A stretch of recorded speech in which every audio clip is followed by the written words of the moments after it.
had a few at previous school, though I wouldn't say a lot. 4 of us just hung around together after school and stuff. Do you still talk to them? I shake my head. No, we gradually lost contact while I was stuck in the hospital. You're not saddened by that, or angry? Hanako looks genuinely surprised. I guess it's the right reaction. Well, of course, man. You're opening up to her. Let her be surprised. Let her have true emotion. Let her flow. Well, life did move on for them while I was stuck in the ward. I was pretty sore about it at that time, but now it's just a bunch of nice memories. Besides, once I came to Yamaku, I found new friends as well. It's quite a whitewash of my feelings were back then. I went through some dark times during my stay at the hospital. All those fucking books, and I'm glad that Hanako and Lily were able to help me out after I left. Hanako blushes as we both go down to enjoying our drinks. She seems to have calmed down since I arrived, and I'm starting to feel a little better now that I've had the chance to rest a bit. So this is getting to be a nice outing already. Even if she's calmer than before, though, she's still fidgeting a bit. She runs her hand down one of her bangs as I try to think of something to say. That's right, I was gonna ask. Hanako tilts her head quizzically. I didn't know you had a mobile phone. How'd you get my number? Lily gave it to me. I should have guessed. You know, you could have asked. I'd have given it to you. You know, I'm not playing hard to get. I'm playing easy to get. Because that's how you could smile at that. Thank you. Want to exchange email addresses? Hanako nods, sitting down her drink and fishing out her phone from her pocket as I do the same. Oh, I've seen this phone before. Huh. It's probably the same model as mine. Pink though. Nice phone. She looks at me with a curious expression before noticing my phone and giggling. It's one of the few times I've seen Hanako let her guard down if there's such a thing. She giggles. I didn't pick it out myself, though. Oh. It was a present from Lily. Well, Lily's got good taste. I never really needed a phone, and I couldn't afford one. She bought me one for Christmas, though saying that we could use it to keep in touch. They see each other basically every day, both in and out of school. And again, Lily does have her class representative duties and other friends that she talks with. Probably help her situations like this too when she's gone away for a while. Although fucking paying the bill must cost a lot. Then again, Lily is rich. She whipped out those fucking yen like there was no tomorrow. Oh, you want some 100 million yen? Well, here you go. I think I'll just buy the store. Lily's a very special person to you, isn't she? She is. I love... I fucking knew it. I fucking knew it. Hanako and Lily are getting it on behind my back. Look at that smirk. Look, she says, I love her. And then she has... Sal, man, you just live a sad story. You live the clown. The sad clown who ends up killing himself. Something Avalachi? Pavalachi? Pavro? Something Lachi. There's a sad clown who killed himself. Naka looks down and smiles as she thinks of her. None of my friendships were as deep as theirs, and I have to admit to myself, I'm a little jealous of the relationship. Yeah, me too. Don't we all want a relationship like that? Although I feel like I have that kind of relationship with some friends, which is a nice thing to have. We tell each other our email addresses and thumb them into our respective phones. And I get Hanako's number from earlier and I put it into my contacts list. Done. That makes 3 now. 3? Lily, Akira, and you. Ah, Akira. She's an interesting person, isn't she? Yeah, she is. She reminds me, I'm telling you. You may not think so, and I confirmed it wasn't, but Akira is real rock. Or Haley from the Derp Crew stuff. Telling you. Telling you that's who she is. Alright, you don't have to believe me, but I'm just telling you it's who she is. She is. She's also really nice, though. Her suit makes her look a bit cool. Definitely a lesbian. I'm a little surprised you know each other well, with that job taking up so much of her time. Naka looks down a little and takes another sip of her drink. Ugh. If I wasn't looking intently at her face, I'd miss a small smile perched on it. I guess when she knows so few people, those she knows must mean a lot to her. How many do you have? Bro, play it easy. Don't say like 700, because that would be a lie, and you don't want to think you're a floozy. And don't say like 2, because you want to think that you're a bit social. Go with 8. Go with 8. Me? About 9 or 10. Yeah! Alright, good. I hesitate to go into them for the fear of rubbing in the fact that Hanako doesn't have parents, or apparently even close relatives. 2 of those are Shizune and Misha too, which is another can of worms altogether. I imagine that Lily would have more than both of us put together, probably. Hanako gives a childish giggle, and I can't help smiling. It's a good feeling that she's gotten this comfortable around me. At times like this, I feel like I'm getting close to talking to her true self. Mind if I ask you something that I've been wondering? No, don't bring up the scars. Hanako shakes her head as she takes a last sip of her tea, finishing it off. You don't seem very jealous of Lily having lots of friends. Don't you want to make some more friends yourself, or get to know some of hers? I'm not jealous. I don't like people, so I don't mind not having any friends. High five, Hanako. Boom! Me and you both. People suck. Or at least Some people suck. People are okay. A person is cool. People suck. Maybe it's the other way around. Wait, it's the other way around. A person sucks. People are cool. I don't know, something like that. Anyway, I know how you feel. Sometimes you just don't have time for more friends. I mean, you want them, but sometimes you're like, I'm just busy doing my own thing. And sometimes you're just like, well, sometimes it's hard to have friends because you get let down sometimes. And, you build a relationship and you build up trust, and then that doesn't mean anything after a while. So that hurts friendships too. It's really not the answer I was expecting. She doesn't look fearful or sad, as she says, but rather quite serious. Nako rubs her arm awkwardly, having taken my quietness as a reason to continue. Not really sure what I should say, so I end up simply giving her my attention in silence. In middle school, I got bullied. A lot. I was called names and excluded from work groups and sports teams. There were worse things, too. And that's what made you not like the other people? No, she doesn't like people because some girl gave her, cookies every single day, and then she hated her because she was trying to make her fat. No, what do you think, Hisao? Okay? They were bullying her. I wouldn't like people either. She shakes her head. That was elementary school. Felt bad for bringing this up now. Adults have problems dealing with Hanako's scarring. Children would be all the worse. I assume that the way she tried to make her presence not felt was just to avoid people staring at her, or because she was afraid of them, certainly not because she genuinely didn't want to interact with them in the first place as well. I noticed the condensation from my neglected smoothie forming a little puddle around the bottom of the cup. I hate that. You know what I'm talking about. Fucking science be damned. So I take the opportunity to finish it off. As I drink, she begins to fiddle with her phone.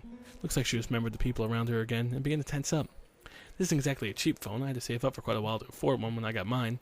If Lily went to private school, though, she probably wouldn't have too much trouble getting one for a present, though. Telling you, Lily's got the big bucks. Telling you, we should have been friends with Lily. We'd have been eating steak and lobster, and we would have been I don't even know. We could have went to the movies and got upper class seating. Watching her fiddle with it gives me an idea. Hey, Nako, wait for me. I'll be right back. I put the empty cup down, slip my phone into my pocket, and begin to move off. Carefully stepping around the bag I placed beside my feet. Thankfully, sitting around while talking to Hanako has helped me feel a little better than before. Where are you going? Just stay here. I'll be right back. I got plans. Gonna go to a brothel, pick up a chick, bring her back, and have her both do us. Menage a trois. Yeah. As much as I'd like to have jogged back, I know full well that I couldn't. I end up walking back to the cafe, a little blue bag in my right hand. What the hell did we buy her? Hanako notices me quickly, looking about as confused as she did when I left. I deposited the diminutive bag in front of her, and I sit down. Is this? It's for you. You can open it. But, go on. She looks very unsure about it, but eventually gives in. Slowly opens the bag and picks its contents out. Oh. A silver chain phone strap dangles from her fingers, ending in a delicate flower. Just like her. She's the delicate flower. Very nice. Very nice, Hisao. This isn't exactly a masterwork of jewelry, but it's about as much as I can afford. Nako's eyes lit up when she looks at it. It's the kind of reaction I was hoping for. The summer sunlight glints off the silver to twist to and fro a little. It's not too ostentatious, but it still looks a little charming. I think it suits her well. You're a good man, Hisao. You're a good man. You just got up out of your seat and just got her a present for no reason. Nako lowers the phone strap to the table and looks at me once more. But it's not Christmas or my birthday. It's fine, don't worry about it. I can get gifts for you if I want to. Unless you don't want them, then fuck it. I'll put on the flower on my phone. I'll be like, yo girl, what's up? Got my flower? This would be nice to have something to decorate your phone with. I don't have anything to give to you. Yes, you do. Your nice smile, silly. God. Man, people on the internet. I told you, it's fine. Friends can give things to each other like this sometimes, right? Friends. Nako lowers her face so much that she looks really fucking creepy, like she's gonna come rape me in the middle of the night, so I can't see her expression. She eventually nods before taking her phone and fiddling with the strap to attach it properly. Aww. It looks so cute. She looks at me and smiles as she holds up her phone, now adorned with a little flower. Thank you, Hisao. Her smile proves infectious. Out of the corner of my eye, I notice a couple yawning, getting up and leaving. It reminds me of the bus back to town Yamaku will be coming soon. I guess I better be going if I want to catch the next bus back to town. You coming as well? Yes. And she disappears out of my sight, like some sort of ghost. You know, like a ghost Hano. Ghost Hana Nako. She hastily nods before putting her phone back in the pocket and getting out of her chair. I just see him pick up the bag I left beside me on the way out. We walk side by side as we make our way to the bus station, exchanging no words between us. Hanako's gaze is firmly locked ahead of her, though she looks very happy with herself. Not sure what I should say to her, but I'm also not sure what I need to say anything. The fact that Hanako's happy and happy because of me is enough to make the load of my heart feel light as a feather. I get that sometimes. Sometimes it's just about putting a smile on their face. And sometimes, knowing that you did it Makes it all worth it. Okay, that's really deep and sentimental. I definitely have ulterior motives. Or maybe Hisao doesn't, but Anthony does. No, I don't. You know, it's nice to see her smile, because it's, when you see the different contrasts she had back in the beginning, like parts like 7 or 8, it's like she was, I don't know, so much different than the way she is now, which is cool, because it's pretty much the development of a character just through text, which is nice. Katawa Shoujo, Katawa Shoujo, do do do, do do do, Katawa Shoujo. For that sign, if you want to, like right there, the music thing for the Katawa Shoujo, if you want, rewind it real quick right now, and if you're wearing headphones, cover your left ear and listen to it, and then cover your right ear and do it. Look at the 2 tones, one's in the left ear, one's in the right ear. It's really weird, because like I said before, I have one earphone up, so you can't really hear it. It's a completely different beat. The 2 go together so perfectly. Finally reaching the classroom after the usual walk from the dormitories, I step inside. My eyes immediately turn to see the third feet in the left in the back row, Hanako's seat. Fuck, it's empty. After glancing around the classroom, it looks like she isn't here yet. 2 girls from the newspaper club are in their 2 seats to the left of Hanako's, as are Shizuna and Misha, but that's about it. We exchange morning greetings before I take my seat. I have to admit, this is a bit of a relief. It gives me at least a few more moments to think. Not that I've been doing anything so previously. Ever since our trip to town, Hanako's been on my mind. And, well, we've probably been on hers. I still don't know what to make of my relationship to Hanako. Sorry, I got the hiccups. Or, felt like a hiccup. Probably not. It's gone. I don't have the hiccups. I had the hiccup. I had a hiccup. I like her. I can admit that much to myself. I want to protect and shield her from the pain she feels. I really don't think my feelings are those of friendship anymore. Those are of love. But that said, I feel like I don't even know her. If I made a move on her, how would she take it? Is she in an emotional state that always allows me to make reasonable decisions about a relationship? How would she cope with anything that might happen afterwards? There's also the possibility that I'm just completely misinterpreting Hanako. Not a difficult thing to do when someone whose social skills seem to be so... I hear footsteps. You hear that? I fucking hear that. They're still going. What the fuck? It's like they're getting closer. How close are they getting? Fuck. Fuck me. Oh god. The sound of footsteps comes from the door, making me perk up. Aw, Mickey. It ends up just being Mickey. Come on. She barely acknowledges my existence when I accidentally make eye contact with her. About to look away, but another person comes in front of me not after she takes her seat. Heyo, Hanako. I feel myself freeze as I see Hanako enter. This isn't a rational reaction, but I have no idea about how I should act or what I should say to her. For a moment, our eyes meet. Just say, hey, howdy doody. Okay, don't say howdy doody.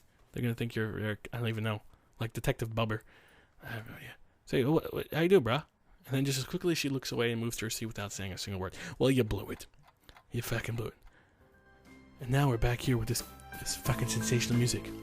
As is for usual, the period of following classes, my face is buried deep in a book that I find thoroughly uninteresting. Studying is not something that comes naturally to me. I didn't study a lot before coming to Yamaku, and until now I've largely managed to coast through on talent alone. It's frustrating that I can't do it anymore. I just wanna go through a little door, judging by the faces of the floor. Few students in the library. I don't think I'm alone in my distaste for the misery. It loves company, I suppose. I decided to spend lunchtime with Hanako, so we haven't had lunch together for a while now. Sorry, I had to sing. I've been doing this for an hour and a half. I need to get my mental mind going. May have well spent time studying, though. Aside from pathetically small snippets of small talk, there's barely a word said between us. Why does she keep doing this to me? I just want to protect her, to be there for her. But every time I feel like I'm coming closer, we end up further away. Are you busy? Whoa! Hanako! Hey, oh, put your pants back on, buddy. Okay, let's do it. My head whips around in surprise, causing her to retreat in fright. This is a bad timing. If I hadn't been thinking about it at the very moment, probably wouldn't have been so nearly startled. You ever had that? I had it where I was, whatchamacallit, I was thinking about this girl, daydreaming in class a little bit, and it turns out, well, she sits behind me, so I can't really stare at someone when they sit behind you, unless you have a mirror, but that'd be really creepy, so don't worry about that. So you're thinking about it, and you're just like, you're writing down notes and whatnot anyway, because the attendance sheet gets passed around the class, so eventually it finds its way to you. So I'm just writing down notes as the class is going on. I'm just thinking about her, not really thinking about the notes. And then, like, you get a tap on your shoulder, and you completely forget the attendance sheet's being passed around, and you just freeze. I just looked at the board, like, dead stare, like, what the fuck is she tapping? Am I thinking out loud? The fuck is going on? And then you just see the attendance sheet, and then she obviously has no interest in you, because she would have been like, here, take the attendance sheet, you piece of shit. So she doesn't care for your feelings. But anyway, that was my little tidbit with this type of thing. It happens to the best of us. I find myself staring at it longer than I should. So I go back to the text lying on the